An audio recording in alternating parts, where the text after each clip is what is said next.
বৈরী আবহাওয়ার কারণে চট্টগ্রামের সব জেলায় আজ এইচএসসি পরীক্ষা স্থগিত করা হয়েছে। মঙ্গলবার রাতে এই সিদ্ধান্ত জানিয়েছে আন্তঃশিক্ষা বোর্ড সমন্বয় কমিটি। এর আগে মঙ্গলবার রাত 11:15টায় চট্টগ্রাম ও রাঙ্গামাটি জেলার এবং রাত 11:12টায় কক্সবাজার জেলার পরীক্ষা স্থগিতের ঘোষণা দেওয়া হয়েছিল। এ নিয়ে আরো জানাতে সিলেট থেকে যুক্ত হচ্ছেন আমাদের সহকর্মী রানা মজুমদার। রানা, বৈরী আবহাওয়ার কারণে আসলে জলাবদ্ধতার পাশাপাশি বেশ সমস্যা দেখা দিয়েছে। ইতিমধ্যে চট্টগ্রাম বিভাগে এইচএসসি পরীক্ষা স্থগিত করা হয়েছে। তো আজকে এই মুহূর্তে সিলেটের পরিস্থিতি কি একটু জানাবেন? দেখুন, সিলেটে মূলত গতকালকে রাত থেকে আমরা দেখতে পাচ্ছি যে দিনভর কিন্তু বৃষ্টি হচ্ছে এবং সেই বৃষ্টি কিন্তু এখন পর্যন্ত চলমান রয়েছে। কখনো আসলে বৃষ্টির পরিমাণ কম, কখনো বা বেশি।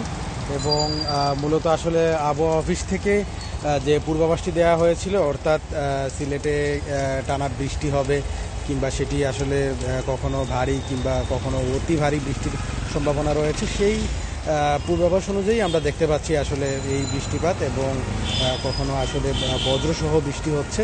তবে এই বৃষ্টির কারণে আসলে কোথাও কোনো জলাবদ্ধতা বলেন কিংবা পানি জমে যাওয়ার বিষয়টি, সেটি কিন্তু আসলে আমরা সেই সংবাদটি পাইনি।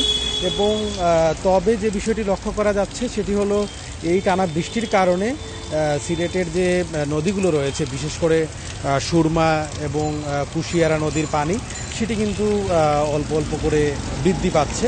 তবে এখন পর্যন্ত পানি উন্নয়ন বোর্ড যে তথ্যটি দিয়েছে আমাদেরকে, সেটি অনুযায়ী কিন্তু কোনো নদীর পানি এখন পর্যন্ত বিপদসীমা আর উপর দিয়ে প্রবাহিত হচ্ছে না।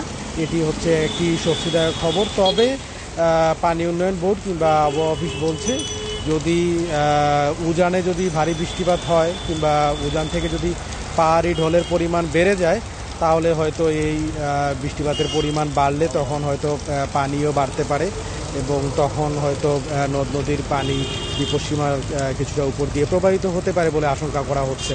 এর বাইরে আসলে যে বিষয়টি, এই টানা বৃষ্টিপাতের কারণে এর আগে কিছুদিন ব্যবসা গরম ছিল, পাশাপাশি বছরের সিলেটে আসলে সর্বোচ্চ তাপমাত্রা রেকর্ড করা হয়েছিল কিছুদিন আগে।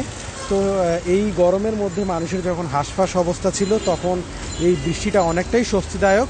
যদি না আসলে সেটি কোনো এলাকায় জলাবদ্ধতা কিংবা পানি জমে যাওয়ার মতো কোনো বিষয় পরিস্থিতি তৈরি না করে, তাহলে এটি আসলে মানুষের জন্য অনেকটাই স্বস্তিদায়ক। এবং আমরা দেখেছি যে সকাল থেকে এই বৃষ্টিপাতের কারণে যারা আসলে অফিসে যাচ্ছেন কিংবা স্কুলে যাচ্ছেন, যে শিক্ষার্থীরা, তারাই সবচেয়ে বেশি ভোগান্তিতে পড়েছেন। এবং এই বৃষ্টিপাতের কারণে মূলত নগরীতে যানবাহনের সংখ্যাও কিছুটা কম আমরা দেখতে পাচ্ছি। এবং যেই যানবাহনগুলো পাওয়া যাচ্ছে, বিশেষ করে রিক্সা বলেন, সিএনজি বলেন, সেগুলো ভাড়াটাও কিন্তু বেশি চাওয়া হচ্ছে বলে যাত্রীরা আমাদের কাছে অভিযোগ করেছেন। মূলত আসলে এটি হয়ে থাকে যখন বৃষ্টিপাত হয় কিংবা বৈরী আবহাওয়া হয়, তখনই মূলত আসলে এই ভাড়ার পরিমাণটা চালকরা বেশি নেন বলে অভিযোগ পাওয়া যায়। এবং এক্ষেত্রে আসলে এই পরিস্থিতিতে আমরা কথা বলেছিলাম মূলত আবহাওয়া অফিসের সাথে। তো আবহাওয়া অফিসের যারা কর্তৃপক্ষ রয়েছেন, তারা এখন পর্যন্ত আসলে কী পরিমাণ বৃষ্টিপাত রেকর্ড হয়েছে সেটি তারা এখন পর্যন্ত বলতে পারেননি। তবে তারা ধারণা করা যাচ্ছে যে আসলে সিলেটে হয়তো অন্তত এখন পর্যন্ত গতকালকে থেকে আজকে পর্যন্ত অন্তত 50 মিলিমিটার বৃষ্টিপাত রেকর্ড করা হয়েছে। এবং আবহাওয়া বিশেষজ্ঞরা বলছেন যে মূলত আসলে যে নিম্নচাপ যেটি চলছে, সেই নিম্নচাপের কারণেই মূলত এই পরিস্থিতির তৈরি হয়েছে। পাশাপাশি মৌসুমী বায়ুর একটি প্রভাব রয়েছে এবং মূলত আসলে এই যে পরিস্থিতি, সেটি এক ধরনের আকস্মিক বন্যার আশঙ্কা তৈরি করছে বলেও অনেকে ধারণা করছেন। তবে আকস্মিক বন্যা পরিস্থিতি তৈরি হবে কি না সেটি বুঝতে গেলেও আরও কিছুটা সময় হয়তো লাগতে পারে। কেননা তারা বলছেন যে মূলত সিলেটের যে বন্যা পরিস্থিতি, সেটি মূলত আসলে নির্ভর করে ভারতের আসামে কিংবা মেঘালয়ে কী পরিমাণ বৃষ্টিপাত হচ্ছে, মূলত সেটির উপরই নির্ভর করে। এবং এক্ষেত্রে আসলে যারা বন্যা পরিস্থিতি নিয়ে কাজ করেন কিংবা যারা এই বিষয়টি বুঝেন, তারা বলছেন যে যদি মেঘালয়ে ভারী বৃষ্টিপাত না হয়, তাহলে হয়তো আকস্মিক বন্যা পরিস্থিতি এড়ানো সম্ভব হবে। তো এই ছিল সিলেট থেকে ভারী বৃষ্টিপাত এবং বন্যা পরিস্থিতি তৈরি হবে কিনা সেই বিষয়ে চর্চা আমার কাছে। কারণ আপনি আমাদের সঙ্গেই থাকবেন। আমরা এবারে কক্সবাজারের সাথে যুক্ত হব। সহকর্মী তৌফিকুল ইসলাম রয়েছেন সেখানে। তৌফিকুল, ভারী বৃষ্টিপাতের কারণে কক্সবাজারে একটা জলাবদ্ধতা তৈরি হচ্ছে এবং রেকর্ড পরিমাণ বৃষ্টিপাত হচ্ছে। তো ইতিমধ্যেই ট্রেন চলাচল, ফ্লাইট শিডিউল বিঘ্ন ঘটছে। সার্বিকভাবে পর্যটন এলাকায় আসলে পরিস্থিতি কেমন রয়েছে একটু জানাবেন। সবকিছু মিলে হচ্ছে কক্সবাজারে টানা কয়েকদিনের ভারী বৃষ্টিপাত এবং পাহাড়ি বর্ষণের ঢলের কারণে এখানে নিম্নাঞ্চল প্লাবিত হয়েছে। এবং আপনি জানেন যে যখন বৃষ্টিপাত হয় তখন কক্সবাজারে পাহাড় ধসের যে ঝুঁকি আছে সেই ঝুঁকিটা কিন্তু এখনো থেকে গেছে। গত 3 দিনে কক্সবাজারে পাহাড় ধসে অন্তত 10 জন মারা গেছে, আহত হয়েছে প্রায় 16 জন বা তার চেয়ে বেশি। এবং পাহাড়ি ঢলে এখানে বেঁচে গেছে 2 জন। তো আসলে কক্সবাজারে আমরা দেখেছি বাঁকখালী নদী এবং মাতামুহুরী নদীর পানির বিপদসীমার উপর দিয়ে প্রবাহিত হওয়ার কারণে এখানে তার আশপাশ এলাকায় অনেকটা প্লাবিত হয়ে গেছে।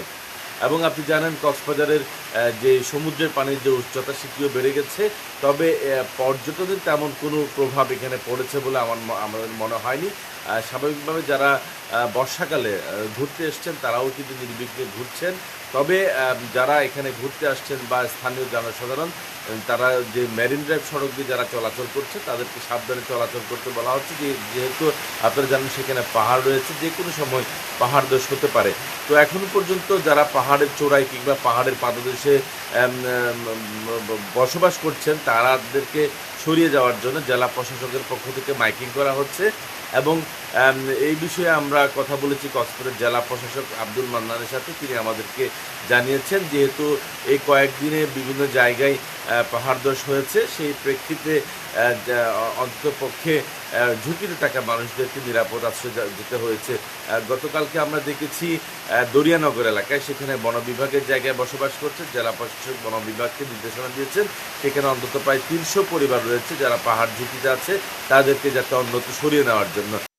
আর কক্সবাজার থেকে বিভিন্ন জায়গায় দূরপাল্লার যারা যে সকল যানবাহন রয়েছে অনেকটা তাদের যাতায়াতের বিঘ্ন হচ্ছে। আপনারা জানেন কক্সবাজার থেকে ঢাকা এবং চট্টগ্রামে যে সকল ট্রেন চলাচল করছে সেটিও অনেকটা বিলম্বিত হচ্ছে। এবং ঢাকা থেকে যে সকল ট্রেন আসার কথা সেটিও কিন্তু অনেক সময় দেখা যাচ্ছে চট্টগ্রামের রেল লাইনের উপর পানি ওঠার কারণে সেটি যাতায়াত বিঘ্ন হচ্ছে। তবে উড়োজাহাজ চলাচলের ক্ষেত্রে যে সকল ফ্লাইট আছে সেটি কিন্তু স্বাভাবিক রয়েছে। ঢাকা কক্সবাজার ফ্লাইট স্বাভাবিক রয়েছে এবং প্রতিদিন সকাল আমরা দেখেছি ঢাকা থেকে ফ্লাইট নেমেছে এবং এখান থেকেই যথারীতি ফ্লাইট ঢাকার উদ্দেশ্যে ছেড়ে গেছে। তো এই ছিল এখানকার সার্বিক পরিস্থিতি। কক্সবাজার থেকে আবহাওয়া পরিস্থিতি নিয়ে সবশেষ তথ্য জানাচ্ছিলেন সহকর্মী তৌফিকুল ইসলাম।